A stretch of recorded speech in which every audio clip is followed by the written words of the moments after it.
घोषणा है उपबाचस्पति भवानी शंकर भोई हेले उपबाचस्पति बाचस्पति सुरमा पाढ़ी कले ना घोषणा दुई दुई थरर तलसरा विधानसभा आसन निर्वाचित होती भवानी शंकर तेज स्वागत कर मुख्यमंत्री मोहन माझी से विरोधी दल नेता नवीन पट्टनायक भी सम्मति जनाई कांग्रेस भी समर्थन जनाई।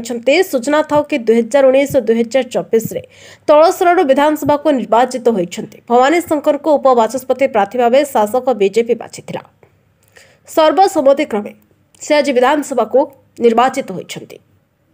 मान्यवर विरोधी दल नेता महोदय मान्यवर उप मुख्यमंत्री श्री कनकवर्धन सिंह देव महोदय मान्यवर उप मुख्यमंत्री श्रीमती प्रतिभा परिड़ा महोदया मंत्री मंडल मान्यवर सदस्य वृंद मान्यवर जातीय कांग्रेस विधायक दलर नेता मान्यवर सीपीआईएम विधायक दलर नेता और समस्त मान्यवर विधायक विधायिका बंधुगण आपण को समस्ते मते सर्वसम्मति क्रमे उपबाचस्पति भावे निर्वाचित करिथिबारु मु आपण को मोर कृतज्ञता ज्ञापन करुछि।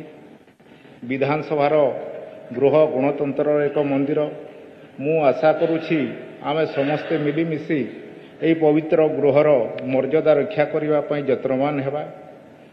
समस्त को पुणी थरे मु हार्दिक कृतज्ञता ज्ञापन करने सहित धन्यवाद अर्पण करुछि। जय हिंद। ब्यूरो रिपोर्ट नायवती टीवी।